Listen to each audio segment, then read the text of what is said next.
ಕೊಡಿ ಅಂದಿದ್ದಕ್ಕೆ ಆತ್ಮಾನಂದ ಅವ್ರ ಹತ್ರ ಹೋಗ್ತಾ ಇದ್ದೀನಿ ನಾನು. 2,80,000 ಉದ್ಯೋಗಗಳು ಖಾಲಿ ಇದ್ದಾವೆ. 50,000 ಪ್ಲಸ್ಗೆ ಚಾಲ್ತಿ ಕೊಟ್ಟಿದ್ದಾರೆ.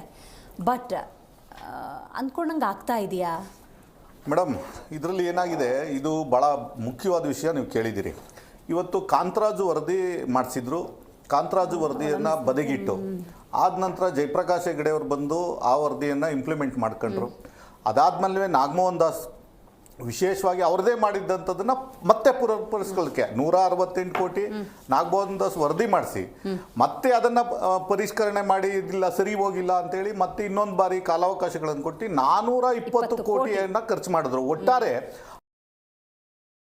600 ಕೋಟಿಗಿಂತ ಹೆಚ್ಚು ಹಣವನ್ನು ಖರ್ಚು ಮಾಡಿದಂಥ ಈ ಇದು ವರದಿಯನ್ನು ಇವತ್ತು ರಾಜ್ಯದಲ್ಲಿ ಆ ಸಮುದಾಯ ಭಾಳ ದೊಡ್ಡ ಹೋರಾಟ, ಆ ಪ್ರವರ್ಗ ಇವತ್ತು 30 ವರ್ಷ ಆ ನಂತರ ಒಂದು ವರ್ಗಕ್ಕೆ ಒಂದು ಪ್ರಬಲವಾದಂಥ ಸಮುದಾಯಕ್ಕೆ ಅವಕಾಶಗಳ ಸಿಗುವಂಥದ್ದು. ನೀವು 27 ಪೋಸ್ಟು ಇವತ್ತೇನಾದ್ರು ಒಂದು ಇಲಾಖೆಯಲ್ಲಿ ಕಾಲ್ ಮಾಡಿದ್ರೆ 27ರಲ್ಲಿ 25 ಪೋಸ್ಟ್ ಕೂಡ ಒಂದು ಸಮುದಾಯಕ್ಕೆ ಹೋಗುತ್ತೆ, ಒಂದು ವರ್ಗಕ್ಕೆ ಹೋಗುತ್ತೆ. ಇನ್ನ ಅವ್ರಿಗೆ ಬರಬೇಕು ರೋಸ್ಟರ್ ಅಲ್ಲಿ ಅಂತಂದ್ರೆ ಇನ್ನ 30 ವರ್ಷ ಕಾಯ್ಬೇಕು ಅವರು.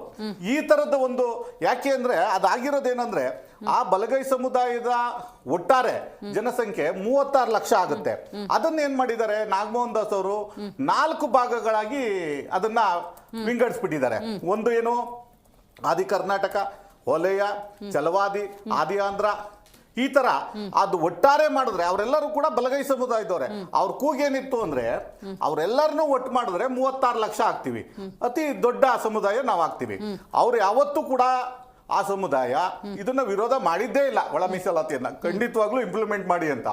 ಆದ್ರೆ ಇವತ್ತು ಅವ್ರ ಮಧ್ಯೆ ಮಾದಿಗ ಮತ್ತೆ ವಲಯ ಕಮ್ಯುನಿಟಿಯವರು ಇಬ್ರು ಗುದ್ದಾಡ್ತಾ ಇದನ್ನ ಈ ರಾಜ್ಯ ನೋಡುವಂತೆ ಮಾಡಿದೆ. ಇದನ್ನ ಮಾಡಿರೋದು ಯಾರಪ್ಪ ಅಂದ್ರೆ ಇದೇ ಸಿದ್ದರಾಮಯ್ಯನವರು.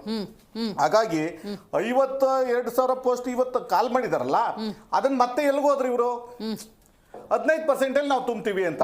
ಅದನ್ನ ಹೇಗೆ ತುಂಬ್ತೀರಿ ಇನ್ನ ಗೊತ್ತಿಲ್ಲ, ಅದು ಕೂಡ ಕೋರ್ಟಲ್ಲಿ ಇದೆ. ಅದನ್ನೇ ಕೇಳ್ತಾ ಇರೋದು, ನೀವು 15% ತುಂಬೋದಾದ್ರೆ ಅದನ್ನ ರೋಸ್ಟರ್ ಪದ್ಧತಿಲೇ ತುಂಬ್ತೀರಾ, ಹೇಗ್ ತುಂಬ್ತೀರಾ ಅನ್ನುವಂತ ಗೊಂದಲನ ಇವತ್ತು ಕೂಡ ಈ ರಾಜ್ಯ ಸರ್ಕಾರ ಬಗೆಹರಿಸಿಲ್ಲ. ಹಾಗಾಗಿ ಈ ಎಲ್ಲ ಗೊಂದಲ ಇವತ್ತು ದೊಡ್ಡ ಗಾತ್ರದ ಬಜೆಟ್ ಮಂಡಿಸಿರುವಂತವ್ರಿಗೆ ಇದು ಸಣ್ಣ ವಿಷಯ. ಬಹಳ ಭವಿಷ್ಯ ಇವತ್ತು 2.5 ಲಕ್ಷ ಪೋಸ್ಟ್ಗಳು ಕಾಯ್ತಾ ಕೂತಿದೆ. ಎಷ್ಟು 30 ವರ್ಷದಿಂದ ದೊಡ್ಡ ಹೋರಾಟ ಆಗಿದೆ.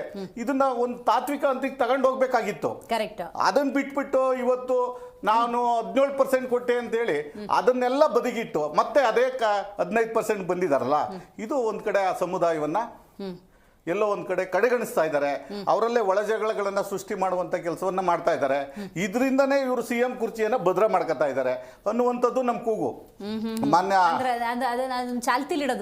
ಸಮಸ್ಯೆನ ಚಾಲ್ತಿಲಿಟ್ಟಾಗ ಇದ್ ನೋಡಿ ಅವರವರಲ್ಲೇ ಗುದ್ದಾಟ ಹಾಕ್ಬಿಟ್ರೆ ಇವ್ರು ಸೇಫ್ ಆಗ್ಬಿಡ್ತಾರೆ.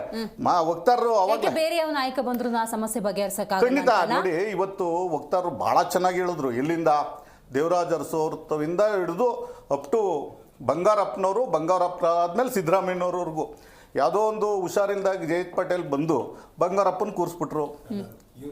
ವೀರೇಂದ್ರ ಪಾಟೀಲ್ ಹುಷಾರಿದ್ದಕ್ಕೆ ಬಂಗಾರಪ್ಪನ ಕೂರಿಸ್ಬಿಟ್ರು ಅಂದ್ರು, ಸಂತೋಷ. ಮತ್ತೆ ಧರ್ಮಸಿಂಗ್ ಅವ್ರು ಕೂರಿಸ್ಬಿಟ್ರು.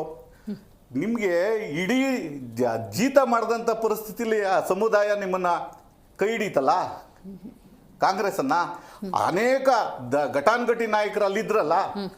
ಮಲ್ಲಿಕಾರ್ಜುನ್ ಖರ್ಗೆ ಅವ್ರ ಕಣ್ಣು ಕಾಣ್ಲಿಲ್ವಾ ನಿಮ್ಗೆ? ಅವತ್ತು ಸೀನಿಯರ್ ಲೀಡರ್ ಶ್ರೀನಿವಾಸ್ ಪ್ರಸಾದ್ ಅವ್ರ ಕಣ್ಣು ಕಾಣ್ಲಿಲ್ವಾ ನಿಮ್ಗೆ? ಕಾಂಗ್ರೆಸ್ ಅಲ್ಲ, ನಮ್ಗೆ ಅವಕಾಶನೇ ಕೊಟ್ಟಿಲ್ಲ. ಅವಕಾಶಗಳು ಬಂದಿರೋದು ಕಡಿಮೆ. ನಾವು ಎಷ್ಟು ಬಂದಿರ್ಬೇಕು? ಒಂದು ಅವಧಿ ಅಷ್ಟೇ, ಒಂದೇ ಅವಧಿ, ಮತ್ತೆ ಒಂದು ಬಾರಿ 2ನೇ ಅವಧಿ ಅಷ್ಟೇ. ನಮ್ಗೆ ಅವಕಾಶ ಸಿಕ್ಕಿದ್ರೆ ಖಂಡಿತ ನಾವು ಮಾಡ್ತೇವೆ. ಒಂದು DCM ನಾವು ಪ್ರಥಮದಲ್ಲೇ ಮಾಡಿದ್ದೇವೆ. ಹಾಗಾಗಿ ಕಾಂಗ್ರೆಸ್ ದಲಿತ ವಿರೋಧಿ ಅನ್ನೋದು ಇದರಲ್ಲೇ ಗೊತ್ತಾಗುತ್ತೆ. ನೀವೆಲ್ಲ ಯಾವುದೋ ಒಂದು ಸಣ್ಣ ಸಮುದಾಯದ ಧರ್ಮಸಿಂಗ್ ಅವ್ರನ್ನ, ವೀರಪ್ಪ ಮೊಯ್ಲಿ ಅವ್ರನ್ನ ಮುಖ್ಯಮಂತ್ರಿ ಮಾಡೋರ್ಗೆ ಈ ದೊಡ್ಡ ಸಮಾಜದ ದಲಿತ ಸಮುದಾಯದ ಇರುವಂತ 1 ಕೋಟಿ ಇರುವಂತ ಜನಸಂಖ್ಯೆಯ ಒಬ್ಬ ಸಮುದಾಯದ ನಾಯಕರು ಸಿಕ್ಲಿಲ್ಲ ನಿಮ್ಗೆ ಮುಖ್ಯಮಂತ್ರಿ ಮಾಡಕ್ಕೆ. ಹಾಗಾಗಿ ಈ ಒಟ್ಟಾರೆ ಈ ಒಂದು SCP TSP ದುರ್ಬಳಕೆ ಮಾಡ್ಕೊಳ್ತಾ ಇರೋದು ಒಂದ್ ಕಡೆ ಆದ್ರೆ, ಮತ್ತೆ ಒಳ ಮೀಸಲಾತಿಯಲ್ಲೂ ದಲಿತರಿಗೆ ಅನ್ಯಾಯ ಮಾಡಿರುವಂತ ಸರ್ಕಾರ ಯಾರನ್ನಾರು ಇದ್ರೆ ಅದು ಸಿದ್ದರಾಮಯ್ಯನವ್ರ ಸರ್ಕಾರ. ಓಕೆ, ನೀವಾಗಲೇ ದರ್ಶನ್ ಅವರ ಸಾಲದ ಬಗ್ಗೆ ಮಾತಾಡ್ತಾ ಇದ್ರಿ. 24-25ನೇ ಸಾಲು ಅಂತ ತಗೊಳ್ಳೋದಾದ್ರೆ 1.05 ಲಕ್ಷ